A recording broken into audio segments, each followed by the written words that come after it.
masculine identity, and the struggle with erectile dysfunction. This isn't just about a physical problem. We need to talk about that gut punch feeling when the moment you've been waiting for arrives, and your body just says no.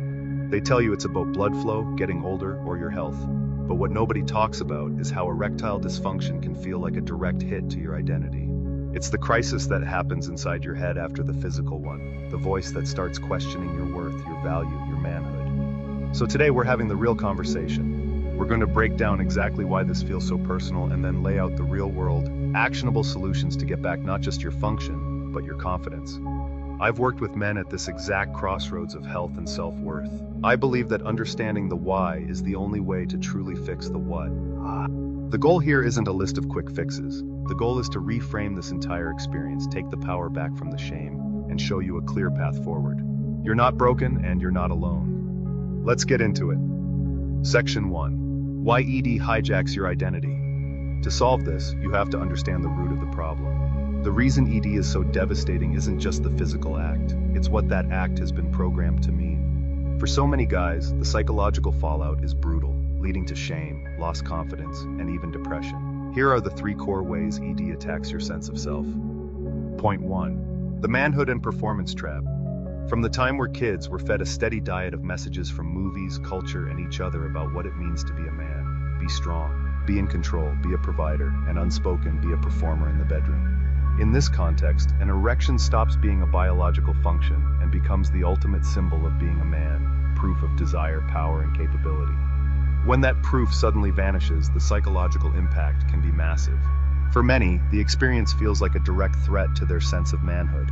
This isn't just in your head, it's the result of a lifetime of social conditioning. You're not just dealing with a body part that isn't cooperating, you're wrestling with a perceived failure to live up to a core masculine ideal.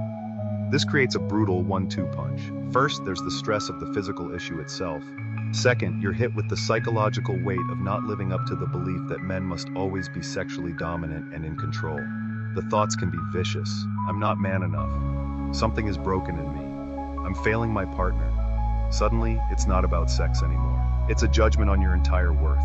And because we're also taught to suffer in silence and never show weakness, millions of men go through this alone, which just makes the shame and isolation 1,000 times worse. Point 2. The vicious cycle of performance anxiety. This next part is maybe the most destructive, and it creates a trap that can feel impossible to escape. It usually starts with just one bad night. Maybe you were stressed, tired, or had a few too many drinks. Your body didn't cooperate. Normally this is no big deal, but it doesn't happen in a vacuum. That one time plants the seed of doubt. The next time you're intimate, a thought pops into your head. What if it happens again? That single thought is a trigger. It flips the switch on your body's fight or flight system. Your brain, now sensing a threat, the threat of failure and humiliation, pumps you full of stress hormones like adrenaline. And here's the cruel joke. That stress response is the exact opposite of what you need for an erection.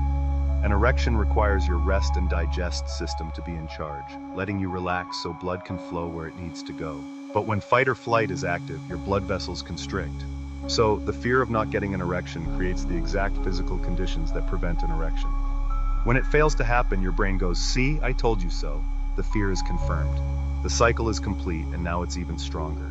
This is known as psychogenic ED, and while ED is often caused by a mix of factors, these psychological drivers are extremely common, especially in younger men. It becomes a self-fulfilling prophecy, where the fear of failure is the main cause of failure. You're trapped in your head, judging yourself, just waiting for it to happen again. Point 3. The damage to relationships. There's a reason they call ED a couple's disease. It almost never affects just one person. The strain it puts on a relationship is huge, and it usually lives in the silence between two people. When a man is struggling, his first instinct, driven by shame, is to pull away. He might start avoiding intimacy, not because he doesn't want his partner, but because he's terrified of that moment of failure. From the partner's point of view, this sudden distance is confusing and hurtful. They can mistake it for a loss of attraction, rejection, or a sign that he's not interested anymore. It's almost never the case, but because he's often too embarrassed to explain what's happening, a massive gap of misunderstanding opens up. He feels like a failure and she feels rejected. Both people are hurting, but they're hurting alone. This turns intimacy, which should be about connection and pleasure, into a high-stakes performance with a pass-fail grade. All the joy is replaced with pressure and dread.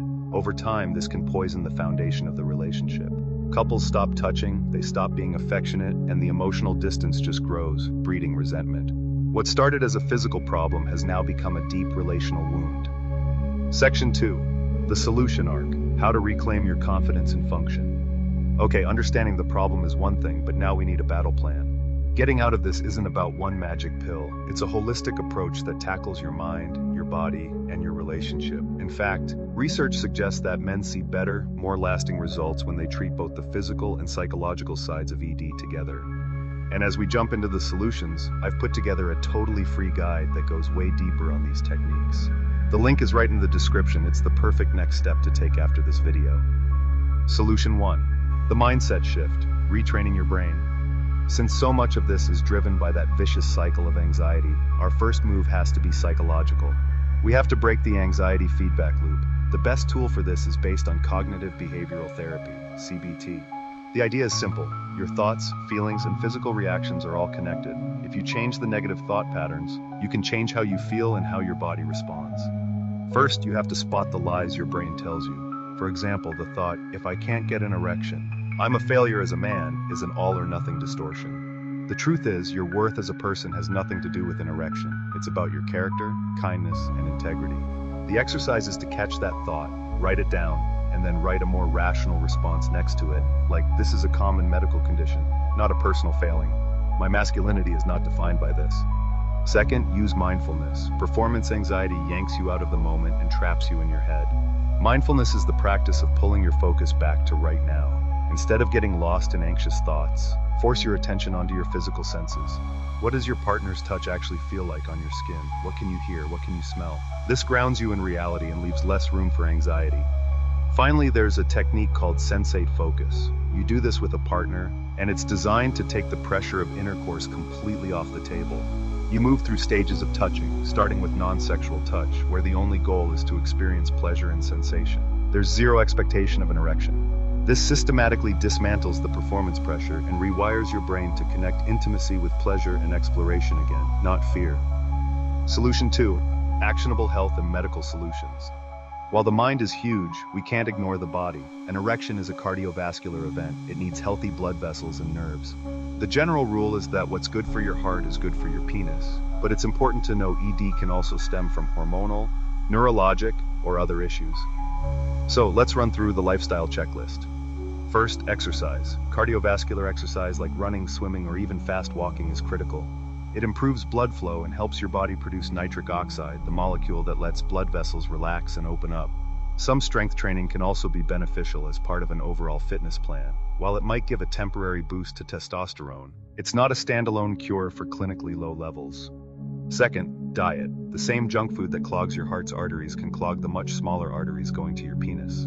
Moving toward a heart-healthy diet rich in fruits, vegetables, lean proteins, and healthy fats can make a real difference in your vascular health. Third, bad habits. These are non-negotiable. Excess weight can mess with hormones. Smoking absolutely destroys blood vessels, and heavy chronic drinking can cause both vascular and nerve damage. Making changes here is one of the most powerful things you can do. Finally, sleep. This is when your body repairs itself and produces key hormones.